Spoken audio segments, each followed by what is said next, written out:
Welcome to Storytime at the Rubus, a sometimes weekly podcast for the festival community.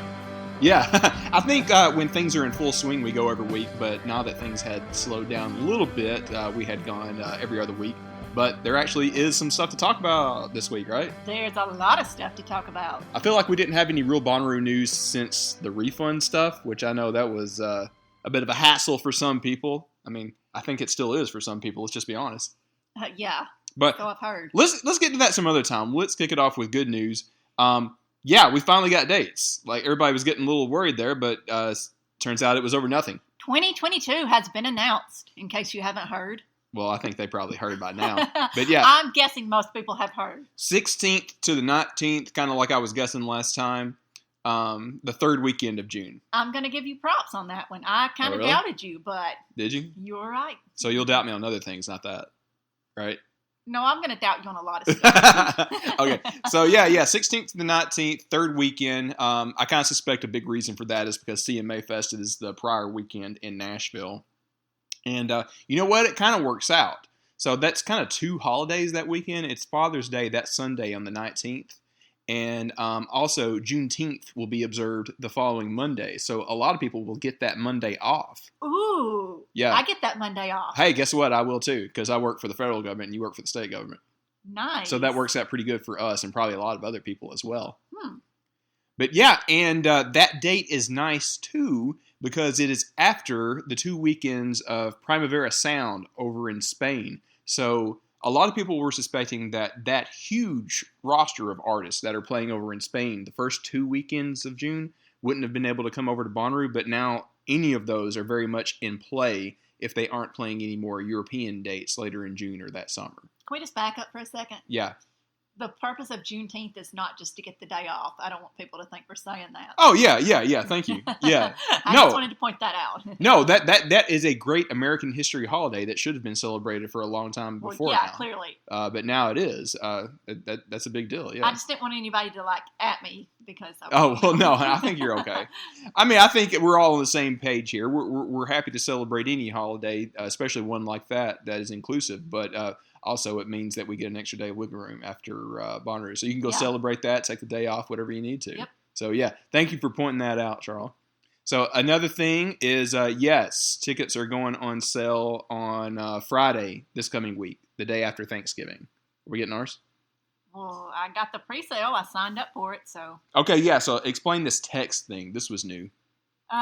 So you had to go in and sign up for a pre-sale code, I guess? Can you explain it? Because I didn't really read the whole thing. Well, I just saw that, if you put in your number, they're going to give you a pre-sale code to buy tickets 2 hours earlier than people who don't. Gotcha. Which, I mean, I don't think it's going to be any exclusive thing because they're promoting it to literally everybody to do it. So it's just going to be the people that paid attention, you know? Right. So I definitely signed up for that pre-sale code. Yeah, well, I did too, so I guess we'll both get it. Yeah. Also, it makes no sense because, the code will be shared by everyone once it's available. Yeah. So it's not like you have to text that. It's going to get out on all these, Bonnaroo haunts online really quickly. I mean, wouldn't we just share the code? Yeah, they'll get it, and everybody's going to post it on Twitter and Reddit and Facebook and stuff. So, yeah. I mean, it's a way for them to get our phone number to text us stuff. Exactly. But, I mean, whatever. I'm not going to be cynical about it. It does mean that you'll probably, no guarantee, but probably get the Tier 1 pricing, which actually is a little cheaper than people expected. Yeah. I was pleasantly surprised. If you get under Tier 1, it's going to be under $300 before fees. But, that's not bad. I expected it to go up after everything the past 2 years. Yeah, I did too, honestly. Yeah. I don't remember the prior pricing of the general admission RV pass, that applies to us and other people that park out there. I think it either went up this year a little bit or had in the year prior or whatever. But I'm going to just get that and put it on the same layaway plan as R2 tickets. What do you think? Yeah. Yeah, I'll probably do that too. Yeah, and I recommend that to anybody too. If you know that you need any additional add-ons, the parking pass, RV pass, maybe you want to do that Bonnaroo's dinner, go ahead and put it on as part of your layaway as opposed to, just wait until the last minute in April or May and then I need to add this. It'll save you a little money over the long run. Well, maybe not save you money, but it will spread the money out and make it a little easier. And there's no interest on the layaway plan. There is a small fee. Or is there? Oh, there is a fee. Okay. It's not much. I want to say it was like 10, 15, 20 bucks. Don't hold me to that. Okay. I can't remember. Okay. But, I mean, it's kind of worth that, so you can just pay it in installments. Right. Because I know a lot of people that listen to us or Bonnaroo are like on tight budget, so it's a way to help out, with that kind of thing. I highly, highly, highly recommend it. Did you notice that the pricing for the GA Plus and the VIP went up a little bit? Oh, it did? Yeah, so I guess that's how they're making the difference with general admission being a little cheaper. So here's something that's brand new for this year. Apparently, I was reading VIP can come in on Wednesday. Yeah, and that's huge for us because that means the VIP people can come to our party on Wednesday night. Yes. They had complained about that earlier. I mean, I was like, yeah, that sucks. It's out of our hands. I wish they would change that. Yeah. And now they've changed that. Yeah, that has never made any sense. I mean, I get it from a traffic perspective, yada, yada, but that has never made any sense. Why would you pay more to come in later? I don't... Well, the way that I had seen it explained, and I don't know if this is actually the case, but it makes a lot of sense, is for the VIP facilities, you have to have extra staff and extra security on hand for those VIP areas or whatever.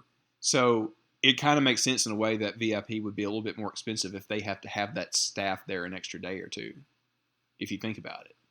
Yeah, I know. I get that from a logistics. That's what I'm saying. I get it from a logistical standpoint. I just, Well, also, I mean, I don't know. We're getting into, very inside baseball stuff here. But, the VIP people come in a different way. So they go next to that, Home Depot or whatever it is on the Hillsborough Highway. So, it could be, a traffic consideration. But this is something this is logistics and stuff, not necessarily Bonnaroo itself or whatever. Well, if you're listening out there and you do VIP, now you can come to the Wednesday night party. Yes. And so that includes Danny from Miami. Oh yeah, she does VIP. Homegirl's in Florida, or not? She's always in Florida. She's in Hawaii. Hawaii. I saw that she's in Hawaii. What the heck? For a wedding. A wedding? Yes. That's cool. So jealous. I wish I was in Hawaii. Why didn't we get married in Hawaii? Why can't I get invited to a wedding in Hawaii? You still got to pay your way to Hawaii. So? Unless it's a celebrity's wedding and they're paying for you to come to Hawaii. I just want to get invited to somebody who's having a destination wedding somewhere. We've never been to a destination wedding. I've never been to a destination wedding. I think the most destination we've been to is these little farms, an hour drive away. Yeah. You need to get us invited to a fancy wedding. I've been to some fancy weddings, but not a destination wedding. Well, shout out to Danny in Hawaii right now. We'll see her before too long. Danny and her wife in Hawaii. But yes, that applies to not just Danny, but anybody that's already planning on doing VIP. So you will be able to come in early and come hang with us at our Wednesday party. And yeah, we are definitely having that. I think we're just going to pick up plans just like we were going to last time. I've already talked to Get Weird. They're going to play for us. We got some other fun stuff in store. I'm hoping that they're going to also do the same thing with press, so we can have the boys from the What podcast come over. That'd be cool. Yeah. Yeah. Speaking of that, we have a very extended discussion with Lord Taco / Russ with the Bus in the second half of this episode. It's going to be a bit of a bonus-sized episode because we went a long time. We did our picks with him, but then him and I really nerded out over Dune and some other stuff. That'll come here in just a little bit. Sharla, do you want to get ourselves in a little trouble here and venture out on some speculation about who might play Bonnaroo 22? Do you call it Bonnaroo? Bonnaroo. Bonnaroo is going to be when we get a big group to go to Burning Man. Yes. But we'll talk about that another time. Yeah, we'll save that. But for now, do you want to venture some guesses as to who might play? Well, there's this Robert Plant and Alison Krauss thing that's going around. Yeah, nothing's definite, but it definitely seems to suggest that they would be there at the very least. Alison Krauss and Robert Plant have done a collaborative record or two before where it's kind of bluegrassy, but also has a twinge of his Led Zeppelin sound a little bit. They'd been at Bonnaroo some years ago. I forget exactly when. But, they have a tour going where it ends in Atlanta for their last date, and they don't have a Nashville date, which is usually kind of a big hint that they would be playing Bonnaroo. Would be a great fit. I need to see the Golden God himself. I never have. I missed him when he was there last time with his other band. Would you go if there was no big conflicts? If there was no conflict, yeah, I'd go. Robert Plant is one of those people you need to see sooner rather than later because you never know. Yeah. I mean, he's never going to sound like he did in the 70s or whatever, but still, he is the Golden God. Yeah. Yeah, that's where that really came from Almost Famous. I've been doing that for years or whatever. But yeah, that seems like one of them. Another one that people have been speculating seems pretty sure is King Gizzard and the Lizard Wizard, because and it's kind of complicated. They're going to be in Europe, but they have one date in Miami. Speaking of Danny, that is right around Rue, and there's a big gap, so it makes it pretty clear that they have some unannounced, like probably festival dates. And they already did have a late night thing planned at Bonnaroo. The boys over at the What Podcast, speaking of them, they were able to break that last year. So I would assume they would just want to carry that over and hopefully give King Gizzard like at least 2 hours wherever they're going to play. That'd be awesome. Will you go with me? It just really depends on what else is playing. I think at this point it doesn't really matter to me. They were going to play Bonnaroo 21 until they wasn't, and then nobody played Bonnaroo 21.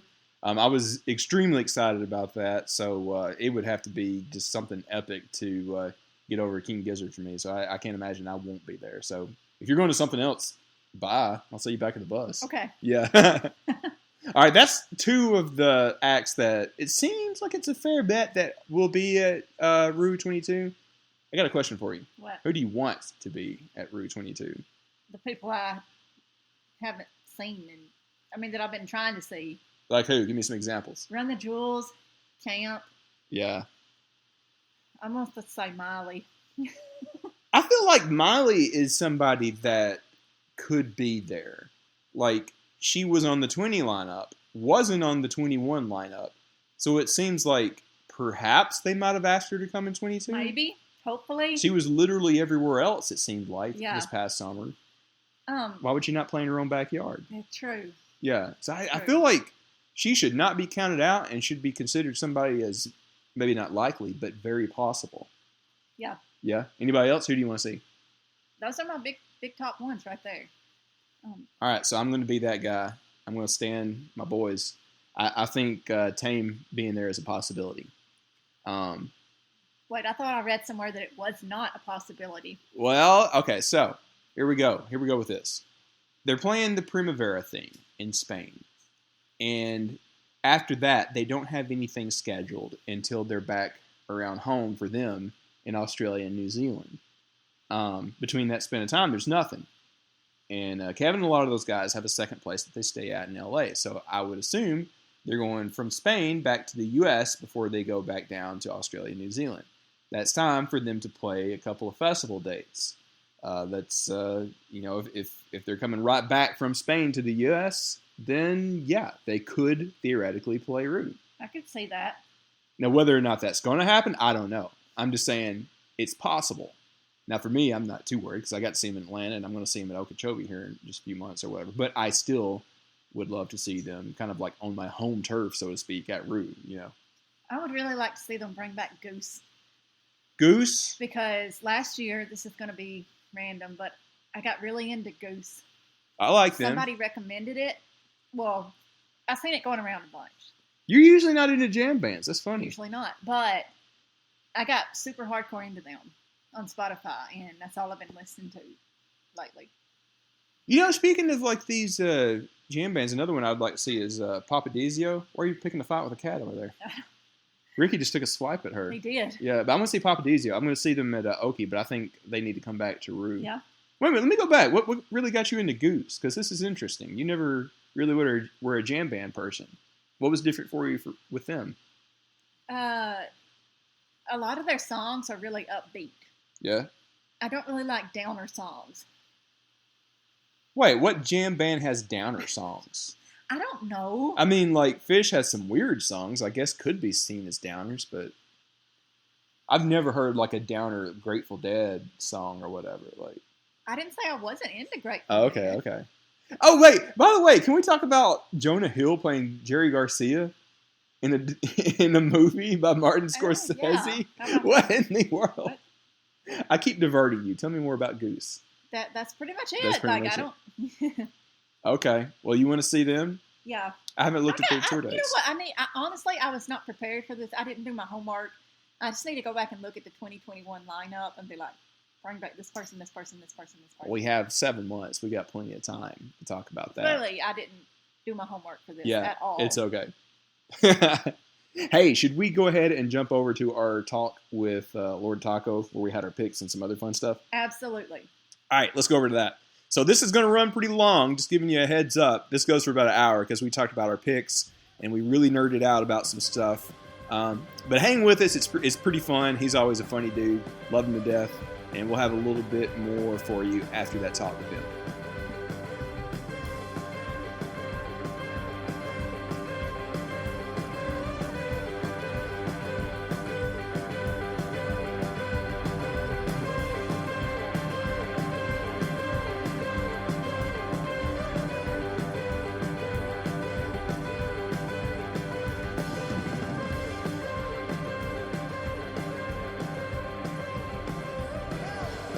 Okay, guys, we're here with Russ / Lord Taco. Do you have any other aliases we should know about? None that I can disclose right here. Oh, do you have any that everybody in Chattanooga knows? It's crazy. When I go places in Chattanooga with you, it's kind of like going into Cheers bars. Everybody already knows you. You have a reputation. It kind of is. It's kind of a big, small town. I mean, everywhere. It's hard to go anywhere without like seeing somebody that I know or have seen before. Yeah. And you took me to a place not far from your house, and I got to set the record straight about this. We were seriously ready to have a fight at Turnbuckles, the wrestling bar, but it fell through. Were you actually going to go through with it? I would have. If they'd let us up there, I think I would have. Yeah. I think by that point I'd had enough PBR. I would have been into it. Well, you and the Tupperware container below that PBR had enough. But no, this went from a joke to like being a serious thing. We drove down there about the 15 minutes south of Chattanooga thinking, yeah, we're going to fight. We're going to really have it out. And, that didn't really happen because they didn't let us sign the waiver and everything. Yeah, she was like, oh, well, let me go ask him. And then she came back and was like, well, no, because you have to sign a waiver. And we're like, yeah, we'll sign. We'll sign anything you got. Let us sign. And I just don't think they wanted us to do it. Yeah, Kmart Ric Flair walked away, so we couldn't really talk with him about it. Yeah. I have a proposal for you. I say that we take this fight to Rue, whenever it may be, whenever we get dates. If we can just put some ropes in a square and we can finally have it out there. Okay, I'm down. We need a referee. Sharla said she'll be the ring girl holding up the numbers. No, I said I was going to be the manager. I was going to be your manager. Oh. There's a the manager. Okay. Yeah. She's my Who's your manager? Do I need a manager? I didn't know I needed a manager. Well, yeah. Who was some good managers back in the day, Sharla? Jimmy Hills. Jimmy Hills. That was her uncle. Her uncle was involved in wrestling back in the day. Maybe I could get Barry to be the manager. Oh yeah, he would be good. Have him feel like he'd be good. Cheering you on while you're fighting. Okay. Mm-hmm. Well, we got a good while to plan this, but yes, that is going to be a thing. Yeah. Right. So me and you are going to nerd out about Dune. I have many questions for you, but we wanted to do our picks of the week or whatever you want to call it before we get to that. I kind of sprung this on everybody, but Sharla says that she has two that she's going to start us out with. What do you got? I do have two. Okay. What you got? So I'm like 10 years late to this. Yes. But I have just discovered Drunk History. Oh. Yeah, you're a little bit late. Yeah. Yeah. Well, I was over at Brooklyn's house, and she actually put it on. And she's like, oh, let's watch an episode of this. It might be good. And now I'm completely hooked. And I cannot stop watching it. And it is hilarious. And I'm like, why have I never watched this? And the great thing about it is the episodes are only when you watch it on Hulu or whatever, it's only 20 minutes long. So there's no commitment to this long thing. And each episode is independent of the other episode. So I love shows like that are you don't have to commit to it. So I'm like, this is the most perfect show for me. And I want to say it started as a YouTube series and then actually got picked up by Comedy Central or something and actually made it onto TV. It's because I remember seeing the original ones.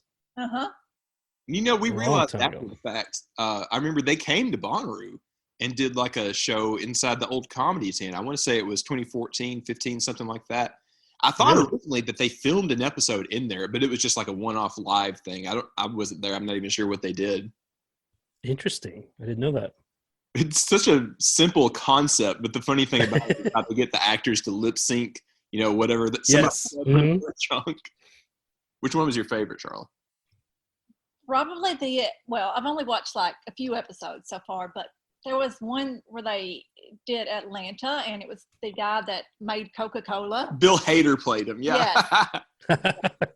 Oh my gosh, it was hilarious. And there was one part where the lady that was telling the story, her dog started barking in the background. So one of the characters started barking. Oh, yeah. In the retelling of the history thing.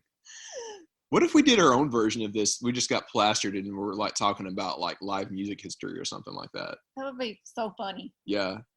Tell the story of Woodstock 99 when you're like really messed up. Oh my God. Now who's going to play you? Like who's going to voice your or act out your voice? Oh my gosh. I don't know. This is another thing that we have to think about.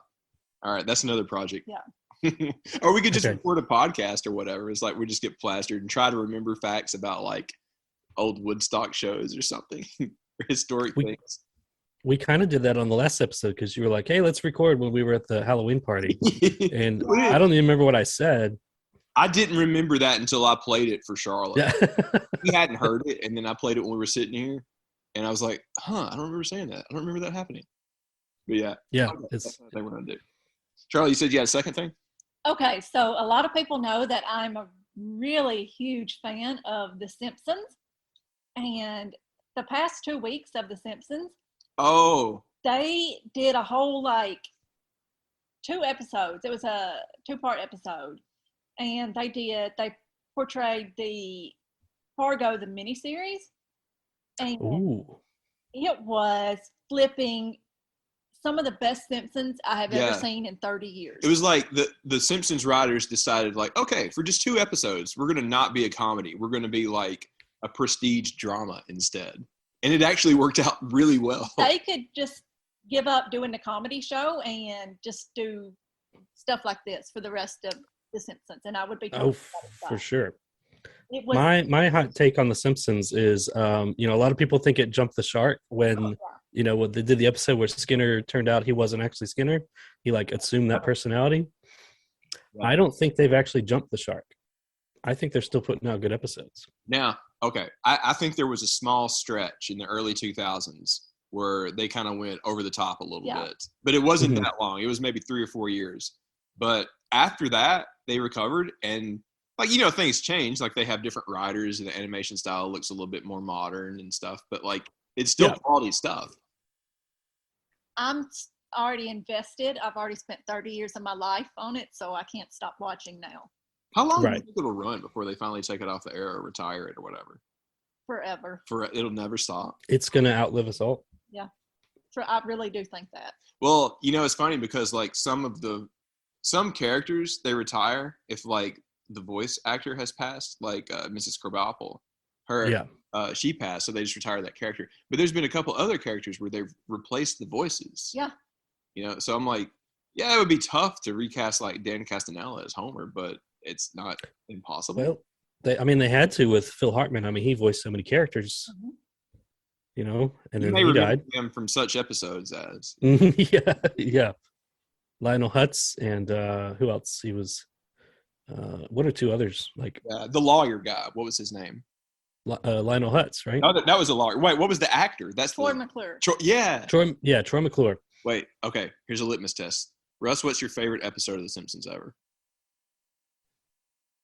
Oh gosh, I don't know. I really haven't seen an episode in a long time. Mine is the lemon tree, where they go over to Shelbyville and steal back the lemon tree. And I don't know why. It's not even any more funny than any other line, but when Homer and Flanders and everybody steal the lemon tree and put it on top of the RV, that other guy comes out. He was like, "Get out here, boy. There's a doings a transpiring." I don't know why, but it fucked me up so much. I do remember that one. Yeah. What's your favorite, Charles? Yeah, I don't know. I don't have a favorite. Definitely Bart of Darkness. Oh, yeah, the summertime episode? Yeah, the one that's based on Rear Window. Rear Window, yeah. Yeah. Well, that was just a part of it. The rest was the pool that they got in the backyard. Yeah. Millhouse Divided is pretty good. Which one was that? Where Millhouse's parents get a divorce. And Millhouse's dad is trying to draw dignity. Remember they played Pictionary? Yeah. Yeah, I remember that. And also where they go, I don't know the name of it, where they go on the road trip to Knoxville and they see the wig. Oh yeah, the Knoxville. I remember that too. Yeah, that was an early. the They crashed the sphere. The Wigosphere. yeah, had the sun sphere in it. That's funny. I forgot about that. All right, Taco, you don't have one? You can't think of one? No, I mean, this is probably a cop out, but I would probably say steamed hams because I actually no, that is a good one because that's the 20 short films about Springfield. yes, mm-hmm. Yeah. That is legit like a top 10 episode. It really is. And now I can't think of Aurora Borealis without thinking of that. Yeah. I know. Yeah, like, can I see it? it's so quotable. Yeah. Yeah. All right, let's move on. Taco, do you have something you're picking for us? What do you got? Well, this isn't a new show, but it was one that we kind of binge watched recently. Was High Fidelity?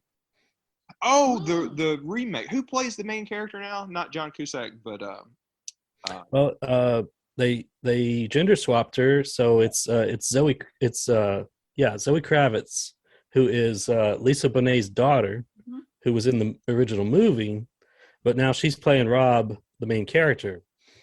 So it's a female, and then it's about her and like all of her, top 5 boyfriends, top 5 albums. so it's been forever since I've seen that movie. Does it follow like the spirit of that movie pretty closely? Pretty much. I wanted to go back because I haven't seen the movie in forever either, but it made me want to go back and rewatch the movie. But the show was very good. I feel like that's something I should revisit because me and Charlotte like music movies like that. We've talked about how like Almost Famous is one of our top movies of all time, but also like stuff like School of Rock or Days of Confusion isn't necessarily specifically a music movie, but there's like a great soundtrack and it's kind of about that culture, in high school or whatever. But High Fidelity is one that I've never revisited since watching it years ago. I guess I'm going to give another shot. Yeah, I want to rewatch the movie, and if you haven't watched the show, go watch the show. It's like, I want to say, I mean, it's just like 1 or 2 seasons. It's not it's not a lot to watch. Yeah. Where's it on? What streaming service or channel is it? Oh, I don't know.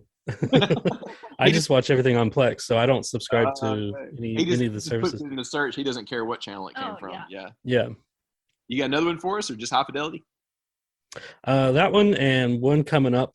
I think in the next few days is season 4 of Star Trek Discovery. Oh. All right. Yes. So if you haven't watched Discovery yet, all right. So I'm mostly a Star Wars nerd, but I'm not. I'm not going to pick one or the other. I love Star Trek too. Like Next Generation is probably my favorite TV show of all time. Like, okay, dead serious. Not because it's Trek, because it's just like great sci-fi stories and mysteries and stuff. Yeah. The Next Generation is what I'll put on, like if I just want to just have something on in the background, because you can literally just pick any episode from any season and just sit and watch it because it's all so good. Oh yeah, I have it on the background all the time. I could probably recite all of Darmok and Jalad in my sleep. Yeah. Mm-hmm. And I love that episode. I like it too because it's not heavily serialized like shows are now. Like each episode is very much like a story of the week. So like it's going to be a storyline that's like is resolved within that episode. So it's not like you have to watch one after the other. You can just skip around and watch random episodes. So I'm glad that you said that because that's my main holdup with Discovery because it's very serialized. And they all are. I'm kind of not a huge fan of that either because I like the story of the week setup. But I think that's what we're going to get with. Have you heard of Strange New Worlds? Yes. So yeah, that's the one that's going to be the Enterprise before Kirk is captain, right? That's right, and it's sort of a spinoff of Discovery because in Discovery is where they had Captain Pike, played by Anson Mount. And like he wasn't a main character in the show, but he was such a fan favorite. Everybody loved it. They were like, we want to see like Captain Pike. And, like he commanded the Enterprise for like, 3 or 5 years before Kirk did? Like 10 minutes movies, yeah. Yeah. And so like, that's literally what they're doing. It's going to be just like a story of the week, episodic type show with Captain Pike of the Enterprise, and it's all predates Captain Kirk. I'm very excited about that. I like Discovery. I like what they're doing with it, but I could just never get hooked because like I was like, I don't want to make a commitment to a serialized story. Like that's just not how I'm used to Star Trek being, Yeah, And like most Star Trek, season 1 was kind of rocky. It wasn't its best. Of course, no Star Trek series is good in season 1, but it always gets better, and Discovery has gotten a lot better. Now, I'll argue with you a little bit there because I talked about this a month or two ago on the show. Like, there's another Star Trek show that's on that CBS thing. It's animated. It's called Lower Decks, and it actually was good in the first season. Like, there's still, it's not like too crazy. Like, it still follows kind of like the Trek formula. There's like sci-fi stories and stuff. It's a little sillier just because it's like supposed to be a little bit more of a comedy, but more of like a Rick and Morty kind of comedy. Yes, and it's it's written by one of the writers from Rick and Morty. Oh, I didn't even know that. Okay, that makes sense. Yeah, but yeah, he started out doing. He had a Twitter account called like Star Trek TNG season 8. Oh, I remember that. You remember that? That's the same guy. Mm-hmm. That makes so much more sense now.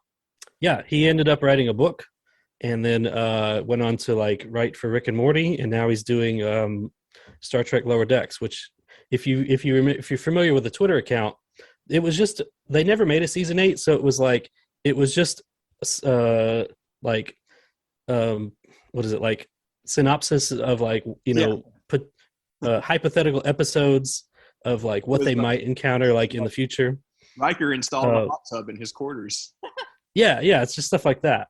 It's like it's all the jokes that like we would make watching the show, and like you can see a lot of that humor in Lower Decks. There's another one. I don't know who does this. Maybe it's one of the same people. It's called Riker Googling on Twitter. Yes, I follow that one. Yeah, you follow. Yeah. It's like forbidden Ferengi porn or something like that. Yeah. Oh my God. All right, and that was Discovery. Did it finally just start back on CBS? I think it starts in the next few days. Okay. I'm not sure exactly when. I can probably look it up. It's coming out soon. I'm going to get CBS again when the next season of Picard comes on. So I'll probably watch. Yeah, Picard was very good. I'm not sure when the next season of Picard comes out. February. I don't think it's soon. February? Okay, that's not too far. Yeah, and Q comes back, so that's cool. There's so much Star Trek out there. Like, they basically announced, like, oh, we're making 10 new shows. There's another one I haven't started yet, which is Prodigy. Oh, that's the one on, like, Nickelodeon or something, isn't it? Yeah, it's like a kid show, but it's based off of, like, Voyager. It's set, like, way far in the future. And I'm not totally clear what it's about, but it does have Voyager, and it does have Kate Mulgrew come back as Janeway. At least I think it's a hologram form. Yeah, something like this. Some convoluted sci-fi explanation as to why she's back as a hologram. But I saw that too. It looks cool. All right, I got one thing for you guys, and I'm going to cheat a little bit because it's something I haven't seen yet, but I've been looking forward to for a long time. For the past year and a half, this movie has kept getting delayed and delayed because of COVID and other reasons or whatever. But finally, sometime this weekend, me and Charlotte are going to go see Ghostbusters Afterlife. When I was a little kid, Ghostbusters was like one of those core memory movies for me. Like, I don't know why in the world. Yeah, I don't know why, but my mom would let me watch that when I was like 3 or 4 years old. Because there was stuff in that I probably shouldn't have seen that young. I would have to hide my eyes under a pillow when like the Librarian Ghost came out or whatever, you know. But yeah, this new one, like I think it's another one of those Lego sequels kind of deals, you know. Right. It's not really a remake and it's not a reboot. Yeah. I mean, it goes in a very different direction. Instead of being in New York, it's like in some rural area with a bunch of kids. But I'm okay with that. Like, it still takes the same concepts, and it's pretty clear, like, the OG Ghostbusters are in it, too, anyways, because Bill Murray's been on the VR rounds and everything, you know? Yeah, this one actually has, like, the support of, you know, the original people that made it. Yeah. And what's his name? Jason Reitman is the director, Ivan Reitman's son. Yeah, his kid, he wrote and directed. And, Charlie were talking about some of his movies in the past couple of weeks. She had watched, what was that Charlize Theron movie again? Where she was the mom? I don't know. We just talked about it last week. Yeah. Well, he wrote and directed that, too. He wrote and directed. Yeah. He's done a lot of good movies like that. This is kind of a lane shift for him to do like a big budget sci-fi movie like Ghostbusters. Yeah. So this one should be good. Fingers crossed. Yeah. I will report back and let you know.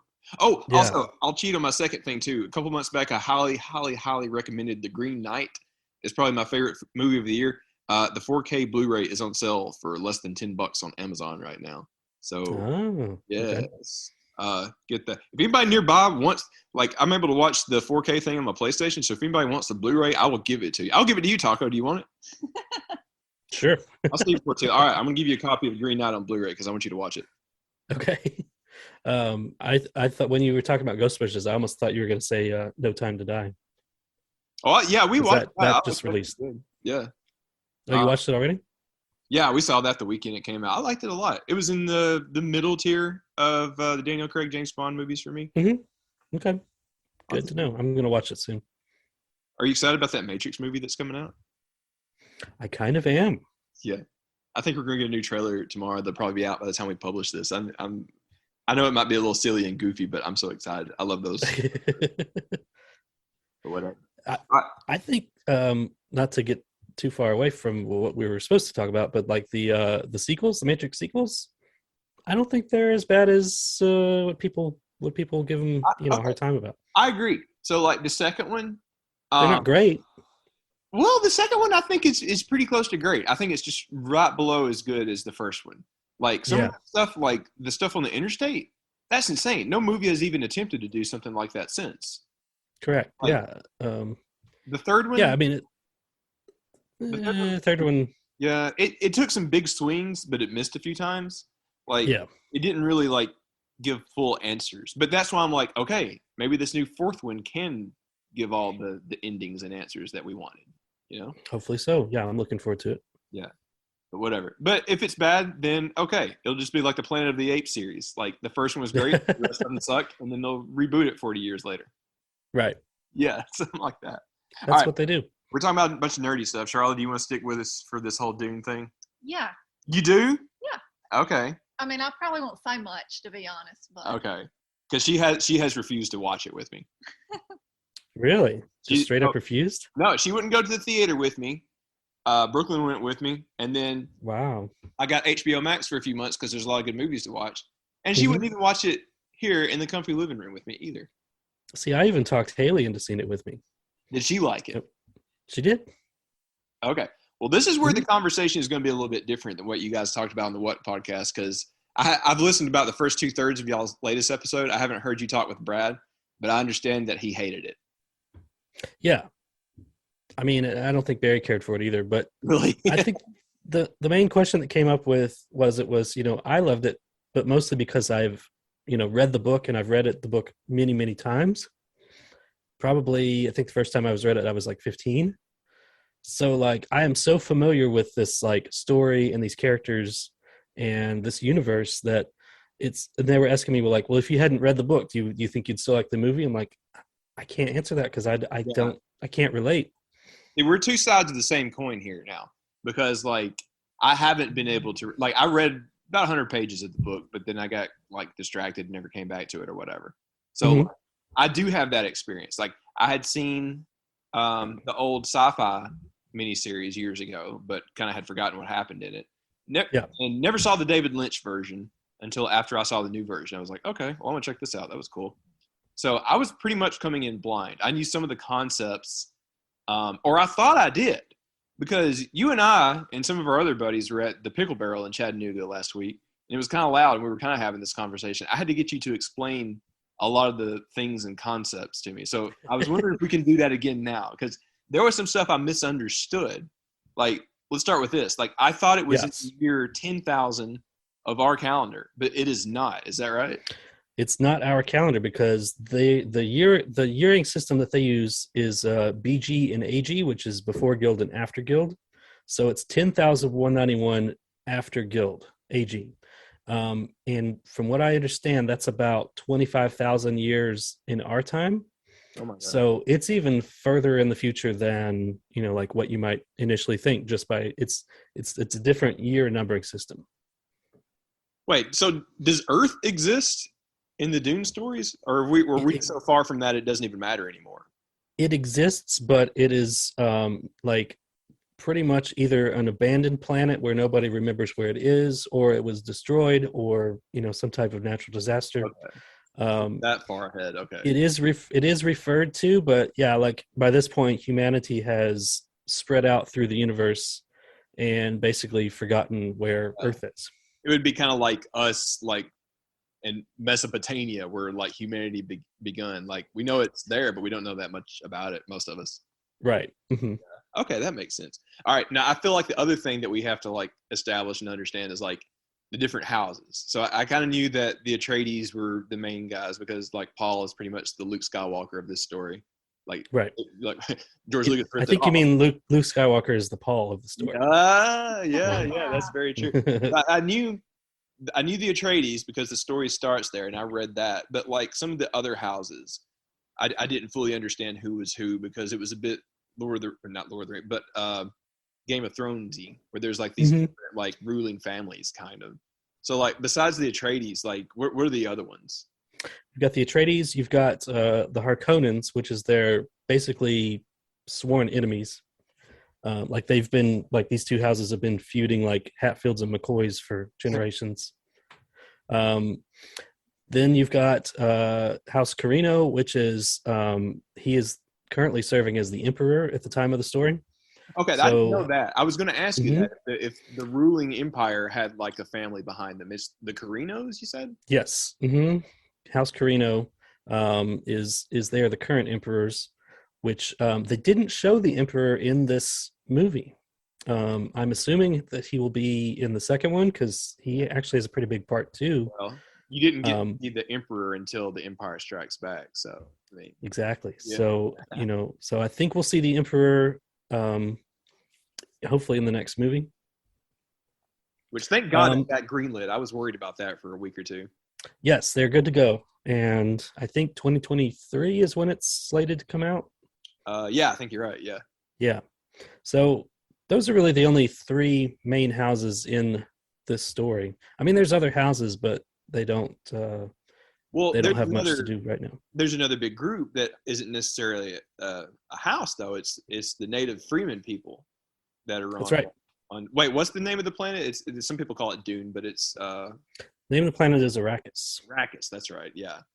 So like, and the Fremen that live there are their ancestors were a group of wanderers that nobody's sure where they came from, but they went from planet to planet looking for some type of place to live, and they would either get enslaved or they would get killed. So like they were constantly wandering the universe, and they finally settled on Arrakis, and their ancestors became the Fremen. So they've been there for generations. Okay, now that leads into the last thing I want to make sure I understand right. Like the Fremen basically believe Paul, Timothy, to be like some type of Messiah. They do believe that. I was confused as to like how and why that happened, and you explained this to me, but it was very loud at the pickle barrel, so I was going to. Yeah. So the reason they believe that is because of the Bene Gesserit, the sisterhood. That's another powerful group in this universe, and they have been manipulating the bloodlines of all these different houses. Marrying people, marrying their offspring. To produce what they believe is going to be their Messiah, the Kwisatz Haderach. And so this is like hundreds of years in the making. They sent people to the Fremen who kind of planted the seeds of this like Messiah and this prophecy, basically because they're trying to prepare them for the Kwisatz Haderach to come there. So they planted all these ideas like, oh, he's going to come from off world, and his mother's gonna be a Bene Gesserit. And so these people have believed this prophecy for so long that when the Atreides comes to Arrakis, they see Paul and they're like, oh, he's got a Bene Gesserit mom. Oh, this must be our Messiah. So they start literally worshiping him.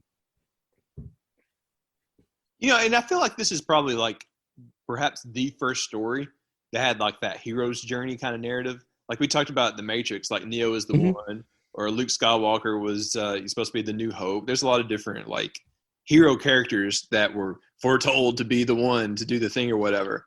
And like, correct. Do you think Paul is the first one in like the Dune series to have done that? No, I don't think so. I mean, that's a trope that goes back, a long time. The hero's journey. I mean, you probably even go back to like, you could say Beowulf is like an early version of like the hero's journey. Yeah, I suppose so. But still, like I feel like Dune is kind of like an archetype. And I've told you that It is. I don't know the full history behind this, but it feels to me like Dune is at least partially influenced by the story of Lawrence of Arabia. Like Very much so. Yeah. it's slightly the same story. Like you've got somebody from a different culture coming in and like kind of like finds that he really shares something with like the native people and fights for their cause. I mean, there's so many stories like that. Avatar, Dances with Wolves, Yes. Samurai. Well, but there's a twist to Dune, which I don't know if you want me to go into or not, if that's going to spoil anything. Okay, so it's okay. I don't mind being spoiled, but we should give everybody right. a fair warning. This could spoil the next 2 or 3 movies. Yeah, if you haven't seen it or read it. Or 2 movies. Actually, I'll start with, do you know what Frank Herbert was trying to say when he wrote these books? Like, do you know his, like the moral or the parable he wanted to tell with these books? From what I understand from reading a number of Wikipedia articles, it seems like it's a story of absolute power corrupts. Basically, yeah. He wanted to issue a warning about charismatic leaders and groups of and people and nations that do not question their leaders, and how terrible of a path that can lead down is when you're just following one person blindly and believe everything he says. So the idea is that they are all worshiping Paul as this Messiah, but he is not. And the reason he's not is because he was supposed to be born a female, because Jessica was, the concubine of the Duke, and the Bene Gesserit instructed her to bear a daughter. Oh, like they had this ability to actually control their bodies in such a way that they can produce male or female offspring. That explains a lot, because there was a line. I think it was in the new one. It may have been in the old one. It was. There was some dialogue about it in the movie. Yeah, if only you had produced a female or something like that. That the lady with the Bene Gesserit said that. The old correct. So yeah. Oh, by the way, I like the Reverend Mother. I was like, hey, put your stuff in the box. Like, yeah. You're just like, don't. Anyway, you were saying. Jessica was supposed to bear a female daughter, and they were going to marry that female off to the Harkonnen heir, who we haven't seen yet, and then their offspring was supposed to be the Kwisatz Haderach. So they've been like controlling this bloodline for generations, and Jessica just fucked it all up because she wanted to give the Duke a son. Okay. So, he's basically come a generation early, and he doesn't like that he's been basically, manipulated into this prophecy. Like, he doesn't want to be a Messiah. But he kind of leans into it after the Harkonnens attack and kill, his father and like take this house down. He's like, all right, well, I'm gonna lean into this prophecy and be this Messiah for these Fremen, and then we're gonna get our revenge. So he ends up becoming the emperor, but then like things don't go well for him in the later books. So this is like by the time you get to like the 3rd book, right? Second book.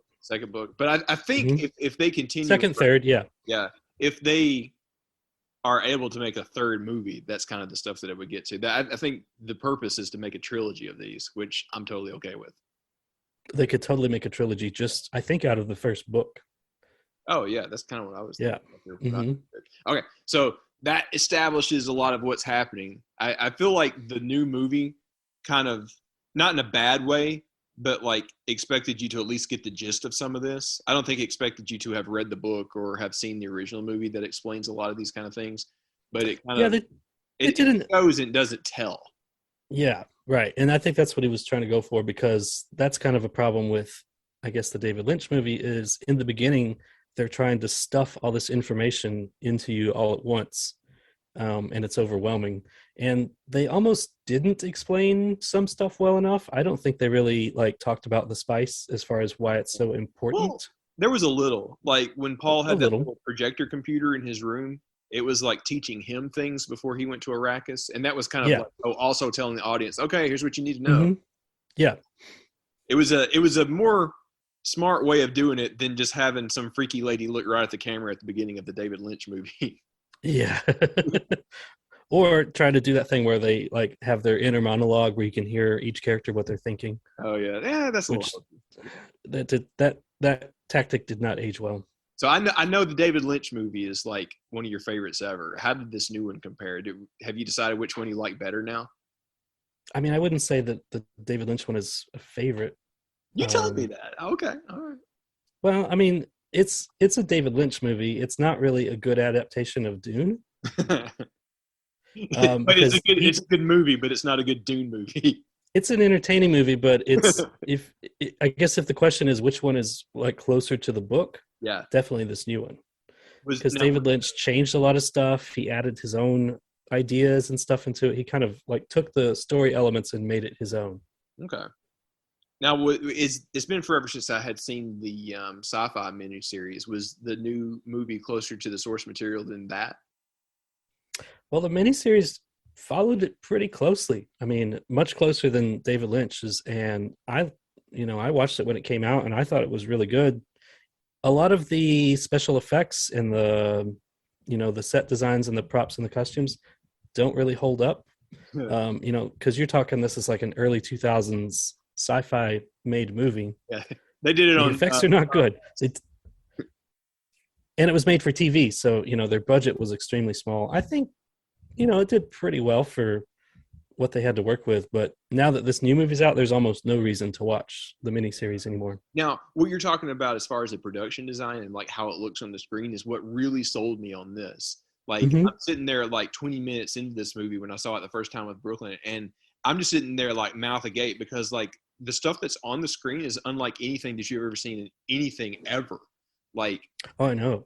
I think they nailed the sandworms. Oh yeah. Well, I'm just thinking like some of the basic stuff, like the way that what's their Atreides homeworld? What's the name of it? Caladan. Caladan. Yeah, it's kind of mountainy and river looking, and that looks cool. You see that landscape, and you're like, oh, this looks like something in like Europe or whatever. But then when you go inside their like houses or castles, whatever it is, the way that they're built, the way that the ships look, the way that like some of the tech works, like that projector thing. Yeah. It's like somebody took the time to think like, okay, what would this stuff look like if humanity had evolved for like, 30,000 years or whatever? Like not just that, but the way that the bad guys look, that house and like the emperor and like the big fat dude that was clearly like the groundwork for Jabba the Hutt. Like that's it's crazy bonkers. You've never seen anything designed like that. It doesn't try to like take inspiration from any other like fantasy or sci-fi movie or whatever. And the cinematography got me too. Like the one thing that really got me is when that one scene where the Bene Gesserit was leaving and it's like super foggy and like Paul is kind of confronting his mom a little bit. Yeah. I'm like, oh my gosh. I could keep going. There's so many instances. Like when they finally get to Arrakis and they're taking that like big bug helicopter thing out to go visit. Yeah, the ornithopters. Yeah. Yeah. When they go visit the mining rig and all that happens. That was the thing. I'm like, okay, this is possibly in my top 5 movies of all time. Like, yeah, I mean, it's visually, every scene is beautifully shot, and the cinematography, the sets, the designs, and I mean, I was pretty much expecting that because that's the way Blade Runner 2049 was too. Oh yeah, it was just a beautiful movie. Yeah, Denis Villeneuve. How do you say his last name, director? Denis Villeneuve. Oh, I was way off. Yeah. Yeah. It's a weird. What else did he do besides the Blade Runner movie? He did Arrival. We were talking about this before Tipsy. Yeah. Yeah. Blade Runner 2049 is the only one. I think that's the only other one I've seen from him. Go watch Arrival. I think I saw it that it's on like HBO Max or something like that. But of course, you have other getting movies. I know. Yeah. I can also recommend. There's a documentary out there called Jodorowsky's Dune. Okay. Have you heard of this? No. So Jodorowsky is a Mexican director who made a bunch of really trippy, weird ass movies in like the 60s and 70s, and like he decided, or he was picked to make the Dune movie. This was before the David Lynch movie. Oh. And this movie had never been attempted. And like his ideas and his vision for this movie it sounds unbelievable. Of course, the movie didn't get made, but he wanted it to be like this 20-hour epic space, drama. He wanted it to visually and like give this impression of that you're on acid without even taking acid. Like he was like had some like really far out ideas, and he put together this amazing team. He went all over the world and found amazing prop designers, amazing artists to like sketch out what the world's going to look like, and they got pretty far. Like they had storyboarded and scripted this whole movie, every scene, like they had concept art, like they were ready to film it, but no studio would fund it. They just thought it was too far out there. Well, how would that even like logistically work if you were going to have like 20 hours of material? That's something it wouldn't have. Maybe you could do that nowadays if you had some big streaming service ready to throw something into a miniseries, but in the 60s or 70s, there's no way. No, he was way ahead of his time conceptually because the technology wasn't there. And what was I going to say? Also, like, but they put together this like, and he had all these actors picked out. So it was going to be Orson Welles was going to be the Baron Harkonnen. Oh my god! It was going to have Mick Jagger in it. It was going to have. Wait! Who was Mick Jagger going to be? I think Mick Jagger was going to be Fade, the Baron's uncle or Baron's nephew. I think was Batista, right? Well, that's so he has two nephews. Raban was who we saw in the film. That was Bautista. We didn't see Fade in this one, but it is confirmed they're going to have Fade in the next one. Ooh, wait. Let's have some fan casting. Who should play him in the next Dune that'll come out in a few years? I have no idea. That was Sting's character in David Lynch's Dune. So it should be some... Maybe just be Sting again. Why not? No. It's okay. No, let's fan cast this. It's got to be some like charismatic frontman of a rock band. Yeah. Somebody, 30s, 40s, maybe 50s in a band now that has been an actor. Ooh, who could this be? Jared Leto. He's super weird. Yeah. Yeah, he could probably pull it off. We'll think of something better later. Yeah, they haven't announced who it's going to be, so yeah, it's fun to speculate. Yeah. But yeah, this movie, it had no chance of getting made because also remember this was pre-Star Wars, so movie studios really didn't want to make sci-fi movies because they were thought that they just didn't make any money. Because the only other big sci-fi movie before Star Wars was, like 2001. Yeah, that wasn't that far before. What year did 2001 come out? Like late 60s? Like 68. Yeah.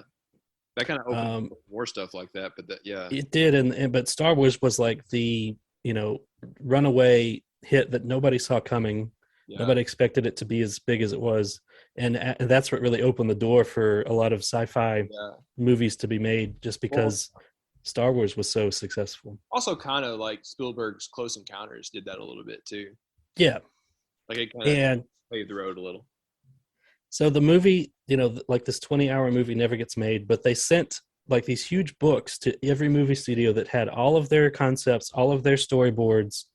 And at the end of the documentary, they show you scenes from all of these modern movies that are straight out of this book. And so like clearly they were so ahead of their time that like the ideas and concepts worked their way into other movies. And also these people that he recruited, like he got H.R. Giger to do to draw like the Baron's ships and palaces and all that. He had never worked on a movie before. But of course, after Dune gets canceled, he goes on to make the character designs for the Alien movies. Oh.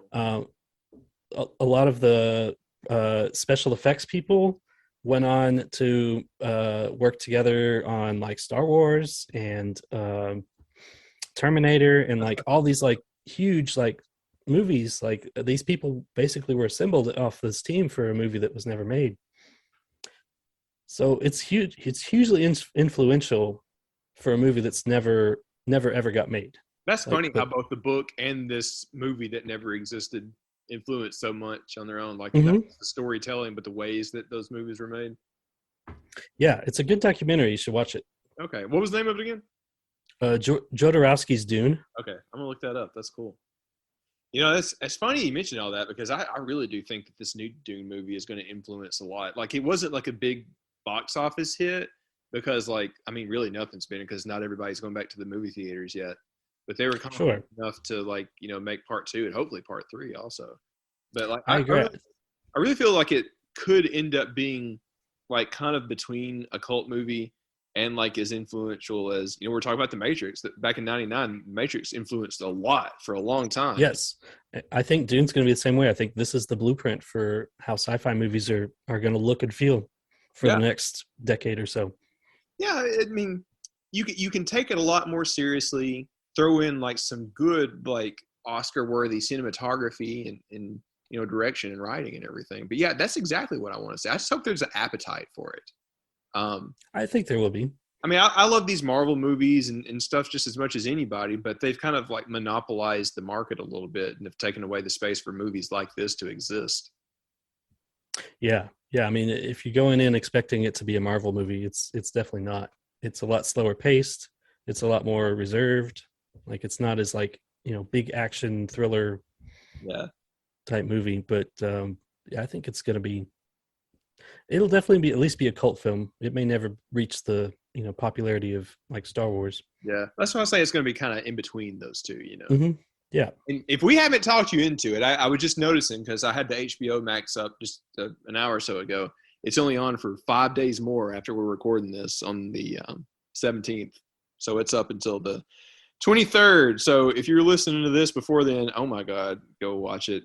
I'm sure it'll be in the theater for a while. I wish I had been able to see it in IMAX. That would have been incredible. So we saw it at the IMAX in Huntsville, which I don't think that's not a real IMAX. It's a screen. IMAX. Oh, It's a LIMAX, yes.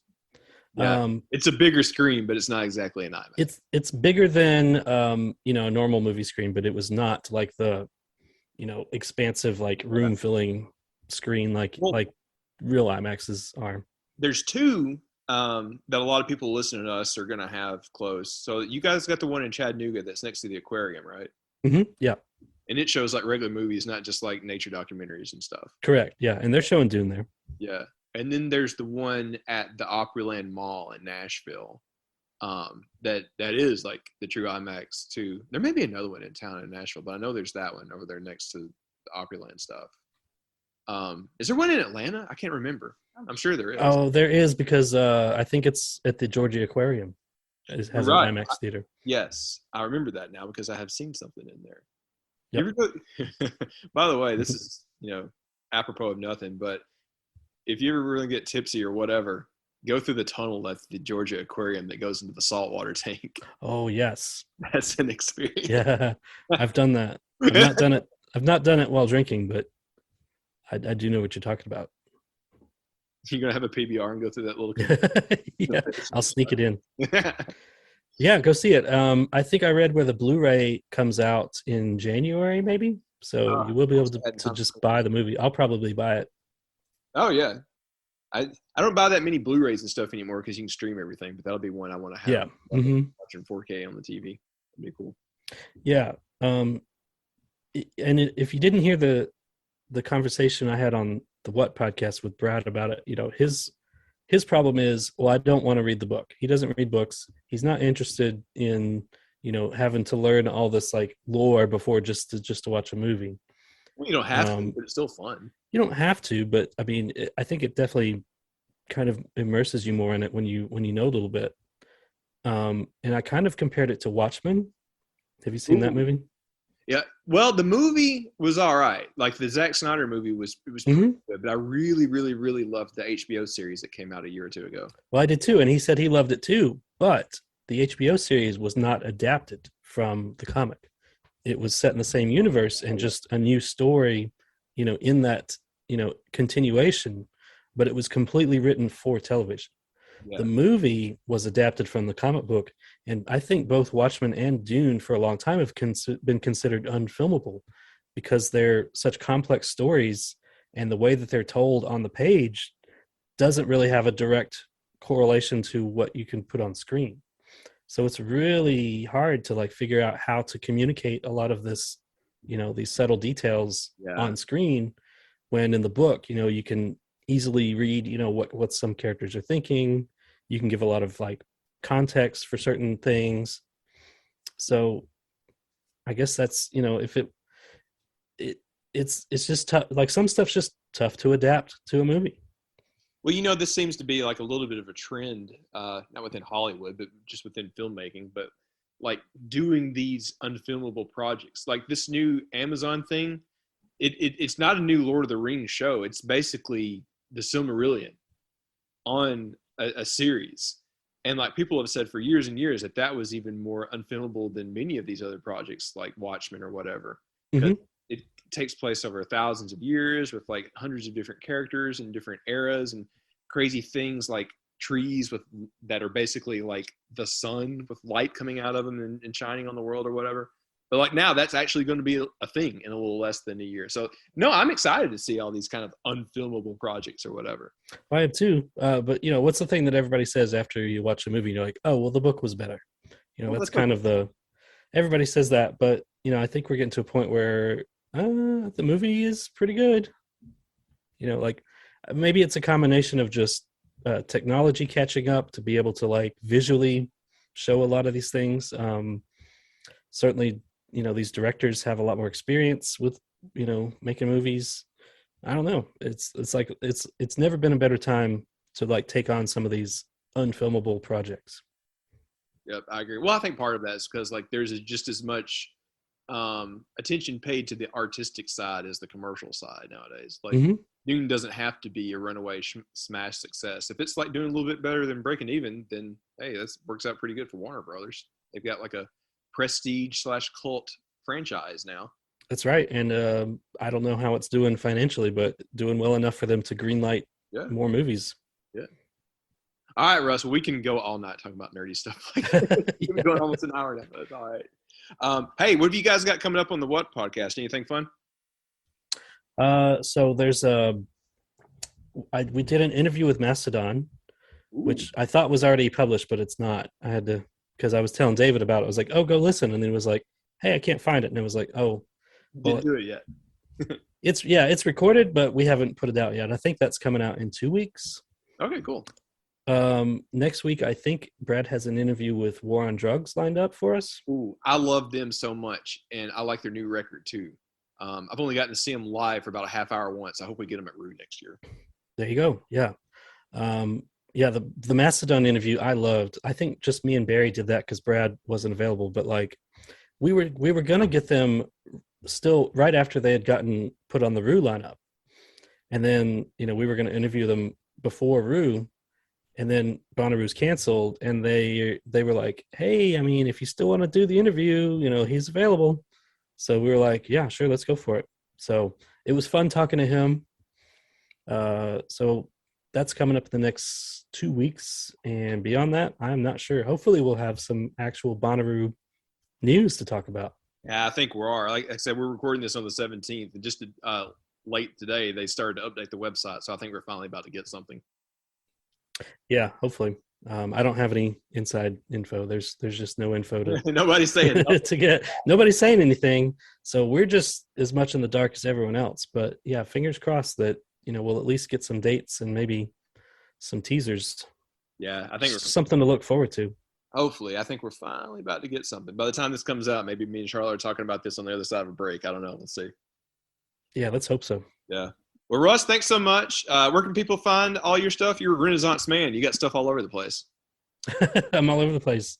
Yeah. Instagram, Twitter, both either Russ with the Bus or Lord Taco. Of course, I'm on the What podcast, so find that too. You're on the Twitch. I'm on Twitch. I haven't been streaming as much just because I've gotten so busy lately, but hopefully you can find me on Twitch streaming some Super Nintendo games. I'm there as Lord Taco _official because I couldn't get the original name. Still mad about that. There's another Lord Taco. Somebody's got the name and like they just signed up for an account and never used it, so I can't have that name. Oh, I feel like you have the online presence now to just like bully your way into it. I wish. I've tried. It's not working out, but yeah, that's where I'm at. All right, dude. Well, I appreciate you hanging out with us. We went for an hour just talking mostly nerd stuff. I hope everybody hung with us for that. I mean, I was here. Sharla was here, sitting here the whole time. She was into it. Yeah. It was fun. Yeah, I mean, I could probably talk for an hour more, but yeah, hopefully this was a good something to talk about and discuss while there's really nothing to talk about festival-wise. That's okay. I think we really outed ourselves as the nerds we are, and I'm totally okay with it. Yeah. Well, we'll see who's really a fan. We'll see who listens to the end. All right, man. Well, we will talk to you before too long. If I don't see you before then, I'm going to see you on New Year's Eve, it sounds like. Yeah, sounds good.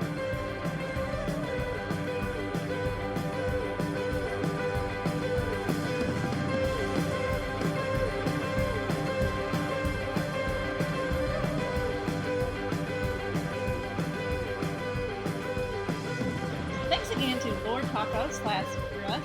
What other aliases does he have? Russ with the Russ. Lord Tacos. Probably others that we don't even know about. He may be Batman. I don't know. Actually, we had to record this twice because when I first said it, I said Rush. Yeah, because you were eating like a granola bar or something. And I was like, You don't take this seriously. Hey, we do have one little last bit that we want to tell you about before we jump off for this episode. We had put a little thought into what we wanted to do with the Patreon. We've kind of put it on pause. I think one or two things may have gone through. We're going to just donate all that to the Bonnaroo Works Fund for a Christmas donation to them. But we're really going to start it over in January. I think we have decided. We'll wait until after Christmas and all that. And Sharla, I told you a little bit about what we're going to do, right? yeah, you did. Yeah? Do you want to tell them or should I? We're going to have the Patreons. Patrons? Patrons? Peoples? The peoples Yeah. help with the Wednesday night party. Yeah, so any level of the Patreons that we put up, and we might just do it one level. I haven't really decided yet. Again, we'll start it in January. But anyone who wants to pitch in and have funding go to the Bonnaroo Works Fund and a little bit left over, not for us, but for the party. So we'll decide the percentages, but it'll probably be 80-20 again. 80% will go to the Bonnaroo Works Fund, and 20% would go not to anything for us, but to some stuff that would buy some stuff for the party that we're going to have on Wednesday night. And also, anyone who is a patron, Patreon, persons, whatever, we want you to be part of a group that will help plan what we're going to do at that party. So we'll have like a monthly call or something where we'll brainstorm and do all kind of fun stuff to think about what we're going to do with that. That'd be cool. I mean, right now, all it is just like, hey, we're going to have a party at the bus and Get Weird is going to play. We can do a lot more because we're going to have the run of the place over there. Yeah. Right? And we want our Patreons to help out with that. So more information on that soon, but that is the direction that we're going to go in, and we will start it after the new year. That sound good to you? I'm very excited. I've already got some ideas tinkering in my mind. Really? Yeah. What are we tinkering? I can't share. Can you share with me, or is it still private? I can share with you, but Not on the podcast yet.